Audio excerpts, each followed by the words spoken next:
What's up guys, my name is Reino Hoffman and I am the Baja guy, and today I've got another customer car in a box. He said I must give it a once over and make sure everything runs fine before I send it back to him. He just wants to take a car out, take it for a spin and not stress. So he's been having some trouble. Let's take it out and see what we find.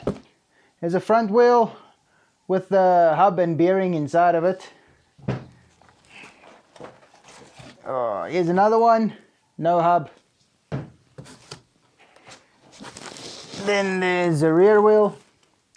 If you're watching this video and you do want to send me a car eventually, you can send it without any wheels. I don't need wheels. I've got a ton of wheels. I'll use my own.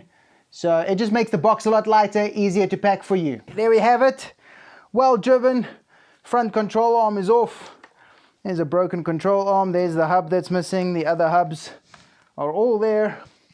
I've got 2 wheel nuts for the back, and then obviously the other wheel nut is still on that front wheel. Let's get this thing on a stand.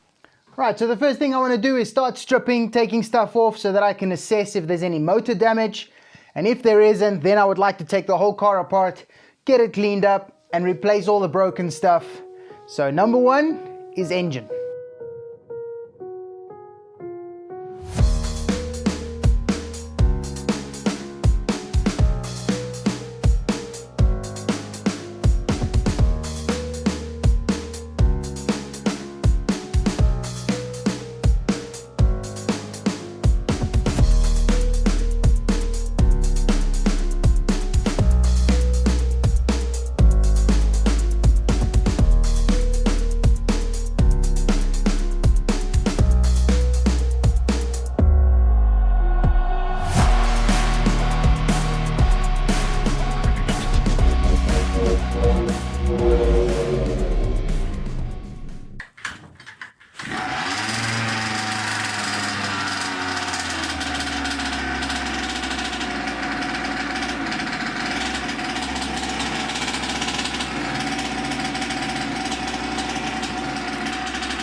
Okay,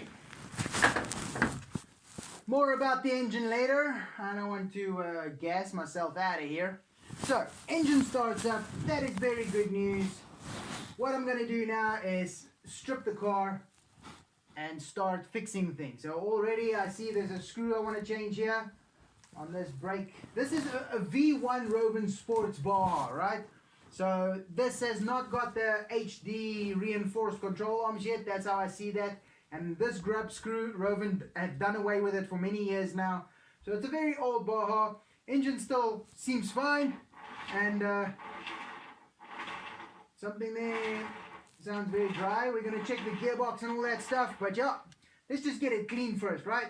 Alright, I stripped the car down, took the electronic box out so that I can hose it down and not break anything. And then I also took off the gear cover to check the gears. Now these gears are pretty loose. I mean, that is not really how loose you want your gears. It is nice to have less friction on the engine and the engine will work less, but this means that the gearbox is a little bit too dry and it needs a little bit more grease. So while checking the gearbox, this is the gearbox, all the idle gears and stuff.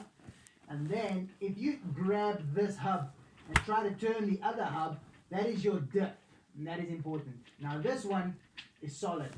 I can't turn it. I can't turn the one without the other. So there is a major diff issue in here. So I'm going to have to strip out the gearbox and the diff and check inside there. But first, I'm going to put a hose pipe on this thing. Alright folks, there you have it. I've stripped the car down and given it a rough rinse with a hose pipe to get the dust off. But the rest is like fuels and oils. So that needs a deep clean with a rag and some solvent. So tank is out. Yeah. So anyway, I'm going to do that. I'm going to get piece by piece, strip this gearbox out, give that a clean, and then we will get to replacing stuff. I'll also show you what's wrong with this diff. Alright, here we are. It is a couple of days later and a couple of degrees colder, as you can see with my jacket and beanie. temperature has dropped and it's now nighttime. That's why I had to get dressed up for the occasion. So I've got the car wiped down, everything nice and clean. Engine was tested, everything runs fine there, and the gearbox has been stripped out. Gave that a wipe down. That whole car was so full of fuel and the dust just gets stuck on that. So let's split open this gearbox and see what we find inside. Okay, so I've taken the bolts out, and as you can see here, the diff does not want to turn, but the idle gears, the gearbox itself is nice and smooth. So, all right, everything here looks pretty. It's got a bit of grease there. The grease does look old. It's very hard. So I don't know if this gearbox has ever been opened since the day it came from Roven Sports. It is a V1 diff because you can see it with those grub screws that's in here. The new V2 diff does not have that, and it's a much better diff. I really like that new diff. So let's see what the problem is inside here. All right, let's crack her open. She wants to go this way. So I'm trying to keep those spider gears together. There we go. So there's still oil in here, which tells me that it is from day one. It's from how it was received from Roven Sports. And it is dirty, man. It's like brown. Looks like car engine oil. I don't know if you know, but I do not oil a gearbox. I grease them. I never put oil in a gearbox because just don't last, man. Alright, so now that pin that Roven has done away with on the V2 diff, that pin is actually loose in here, running around in there. And I need to see if the grub screw that holds that pin in place is in here. Maybe it ran around in there. So these gears looks a little bit charred, but not extensively. So there is no screw in there that holds that pin in place. So that's why that pin is running around. But it's not too big a deal because this thing has a slot that pin slots into. And then the pin can't run around anyway. So that doesn't really normally cause issues. Yo, there is stuff in the side of this thing. Looks like silicone. Feels like silicone. Silicone shoved into the side of the spider gears. Both sides. It's like they put a boatload of silicone. Then the seal. And then they sealed it to keep the oil in. That's why I use grease. And you don't need to do that rubbish. Yo, I don't know. I'm going to have to take this whole thing apart to get all the silicone out. Unfortunately, I hate when it comes apart and I have to rebuild it. It's so unnecessary because now it's already in its place and stuff. But with all the silicone stuck all over, it's just going to make a mess. Look at that. Massive chunks of silicone. Cool. See you on the other side. Okay, so I took it apart and I took out all the silicone. As you can see there, nice pieces to stop everything from working. Clean it all out. I haven't greased it yet, but we're going to put it together, give it a whirl. I just want to match up those two grub screws. Check there. Check how smooth that is. That's how it must be. Can you hear it's a bit rough because there's no grease in there? So I am going to grease it with some high heat bearing grease. Then we're going to put it back together with the seal.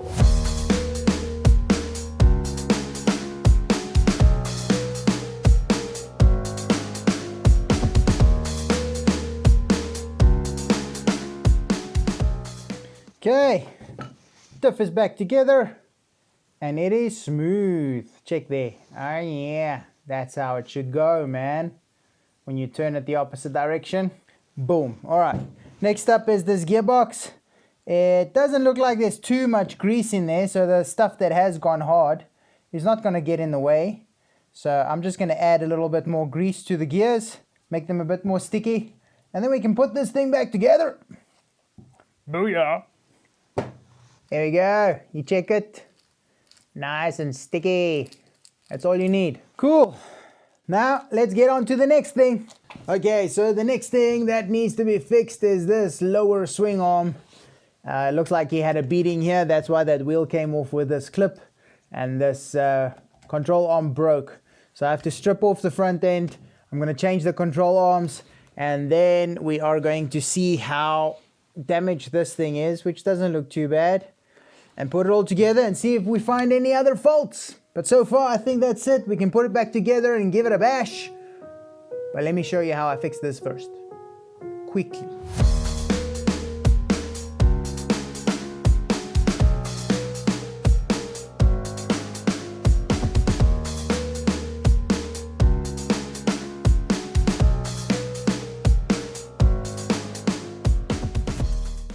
Alright, that's it. Now I just gotta pop this out. I don't know how you do it, but this is how I do it.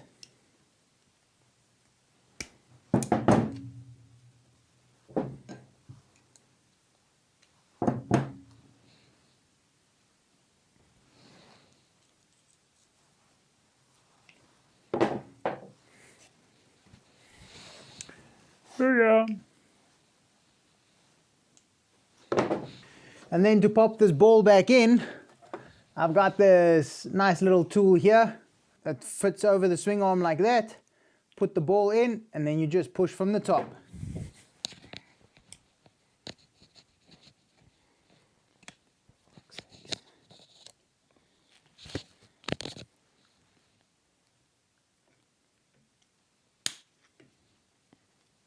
And that comes off. Booyah! Bam! Okay, before I put this part in, I need to put this thing back in. So on the old hex hubs, you just have an E-clip that holds it either side of the bearings, and the new ones, they've actually got a screw that goes in there.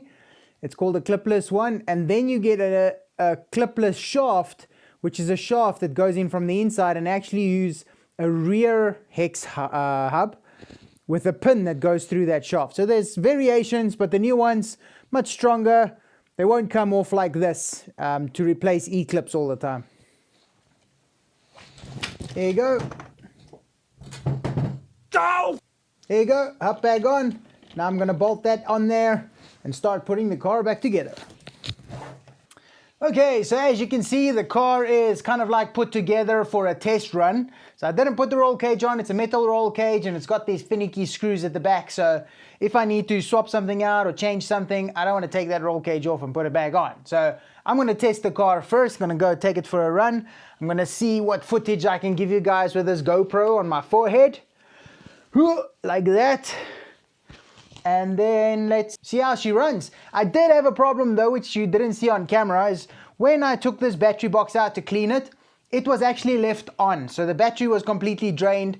The remote, like nothing worked. So I plugged it in overnight on an overnight charger to kind of like stimulate the battery, and it kind of came alive. So I don't know how long the battery is going to last, hopefully long enough. If I see any signs, like slow servos or anything, I'll just turn it off because it doesn't have a remote fail-safe. So let's go give it a bash and see how long the battery lasts.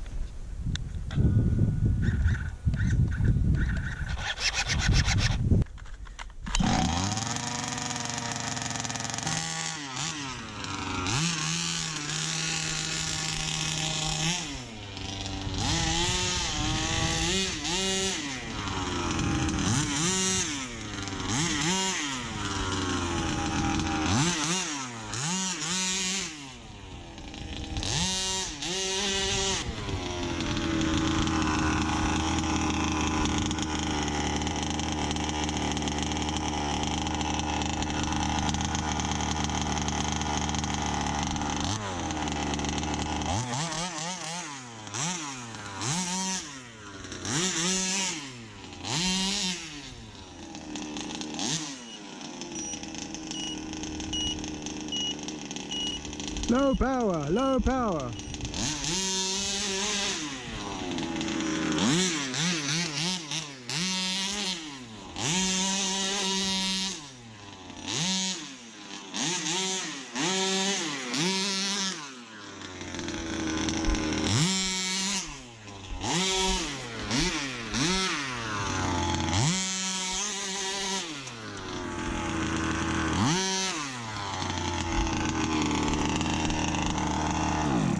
So I would call that a success. Right, let's complete this car.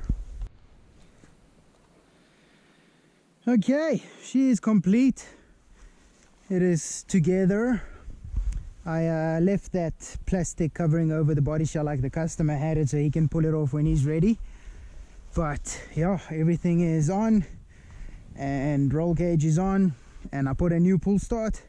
So let's give it a whirl. This remote has been charged, battery's full, so let's test her on the open felt.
Alright, so that just came out.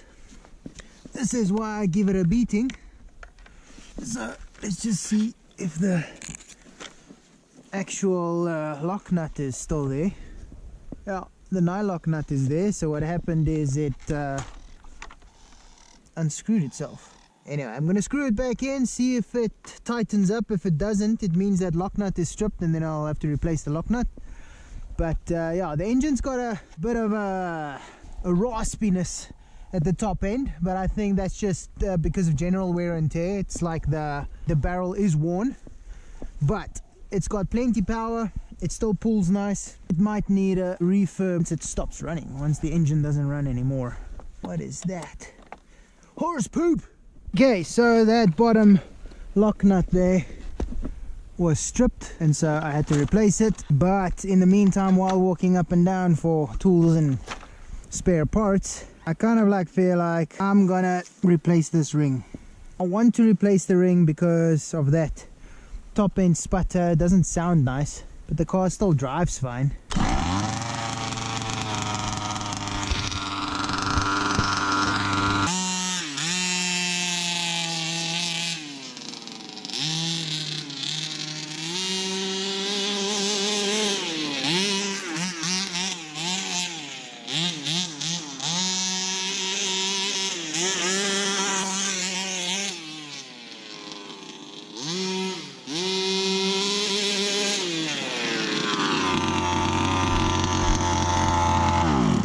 You know, listening to it more and more going up and down, I actually think it's throwing away spark. So it might be a spark plug or coil. So I'm just going to check the coil gap, change the spark plug, and see if that makes a difference.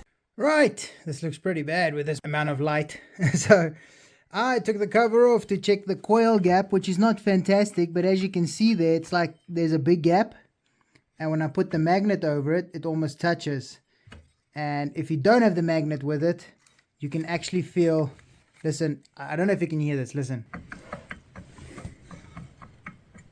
So this bearing is completely shot. So that is why. So the cylinder might be fine, ring might be fine, and that's why it starts and it's got good compression and it's got good torque.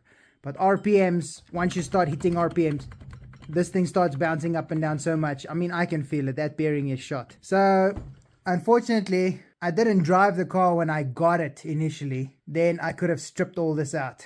But yeah, here we go again. I have to strip the whole engine out and redo the engine. I'm very interested to see the performance difference, and I'm going to show you the performance difference. It's going to be awesome.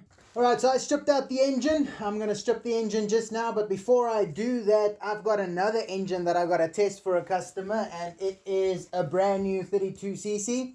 So I've got to make sure this engine runs fine, and I'm just going to stick it in this car here with this setup, and then you can also see the difference because I just ran this 29cc. This is the Roven 32cc. Let's go give it a rip. Alright, 32 is in.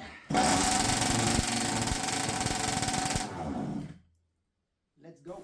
So in the meantime, while we're waiting for the car to charge to test that 32cc, I'm starting to strip the engine. Took the carburetor off, cylinder cover, bell housing. And then I noticed when I took that off, the one side of the clutch, the one shoe is completely shot. Other side still looks a little bit of fine. So I'm going to have to replace that as well because that's not going to bind for long. Then obviously this side was a side that was loose. This bearing, and I felt the clutch side, and that's actually not loose. So it's just this one bearing that collapsed, but obviously we're going to replace both. Alright, engine has been split. That is the collapsed bearing. That is not doing so good. Now I just got to clean these casings up, press these bearings out, press new bearings in. I mean, they are pretty worn, and it looked like it got hot a bit because I struggled to get it out. It was this side, and the shaft here on the crank actually is a little bit almost like burnt. That won't be a problem with the new bearings. Piston is fine, cylinder is fine, no problems there. Just gonna replace these quickly. That's it. New bearings have been installed, new seals. Now let's build. Alright dudes, here we are in the front yard with some goats running around there. Rofun Power 32cc, brand new. Let's give it a whirl.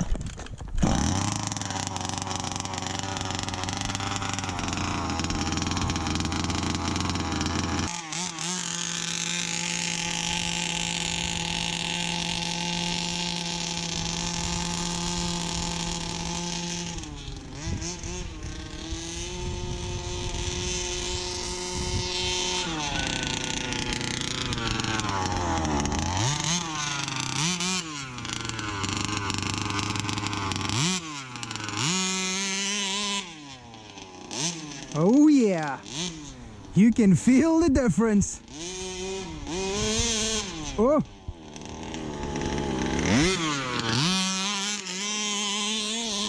You can hear the difference.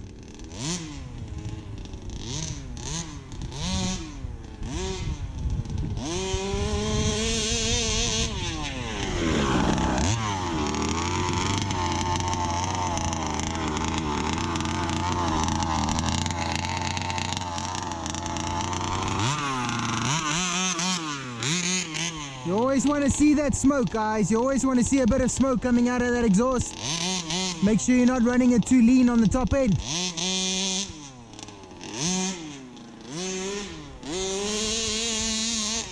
Oh! There goes my underguard.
Right, there you have it, guys. I wonder if I got that wheelie on camera, but she's pulling very strong. Really nice toy, a lot of fun. That's it, dudes. 32cc kicks at 29cc's butt any day. Right, dudes, it is first thing in the morning. Sun's just coming up. I finished so late last night, and what happened here is I rebuilt this engine, put all the bearings in as you saw, and then I wanted to start it and it would not start. I mean, my whole upper chest is so sore from trying to start this thing. Then I changed the carb out, still won't start. So I don't know, I went through my brain while I'm sitting eating dinner last night trying to figure out what could have gone wrong, and I just have no clue. So I stripped the engine apart again, had a look. The new ring that I put on the old piston had a bit of play, so I thought, I wonder if that was it. So I have to just replace the piston. But then I checked the cylinder this time, and the cylinder had, right at the top on the intake, it had a gash out of it. So I don't know if that gash was there before or not, but before the car started, didn't really struggle. It ran really well. Low end, top end was rubbish because obviously it was vibrating from that bearing that collapsed. So there is no way that I could fix that. So I replaced the cylinder. So this is the brand new 29cc cylinder, brand new piston, brand new ring, new gudgeon pin and bearings, new crank bearings. So the only thing here is still the crank is the old one, and the crank casing is the old one. And even the clutch that was worn, I replaced that one shoe. I had an extra shoe, so I replaced the one shoe. So almost a new engine. But I don't know what really happened to that engine, so I'm not sure I'm going to charge the customer for the cylinder. Because maybe that play in the ring made the new ring jump, and then that is what caught the cylinder at the top. I don't know, but all I know is I should have picked up on that before putting the engine together, so it's the professional's fault. Let's start it, see if it just fires up easily. Choke on. Alright, 2 pulls, not bad.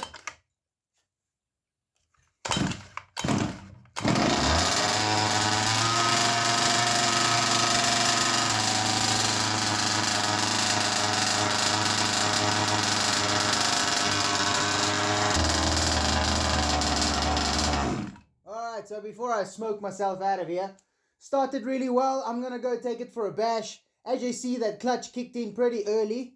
I think it's from the new shoe. But yeah, let's see. The proof is in the pudding. Let's go give it a run. Right, let's give it a bash.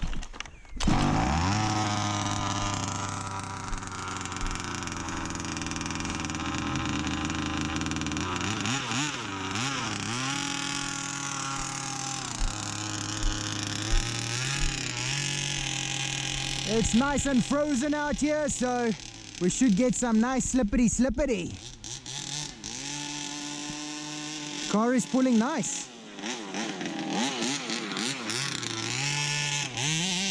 Ooh, it's got some punch, man. Did you hear that? Check that. This is a 29cc, bruh. 29. This thing pulls like my King motor.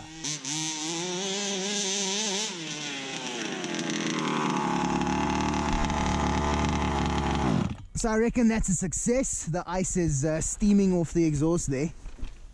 Oh yeah, it's not the grass, it's the ice. So now I just got to clean out all this grass again. But yeah, it's a success. It is done. I think the customer will be happy with that result. He is also going to watch this video because he's very interested in what I did. So I just got to pull that underguard off, get all this grass out, and then yeah, there we go, man. Working model. Awesome. Thanks for watching, guys. I'll see you in the next video.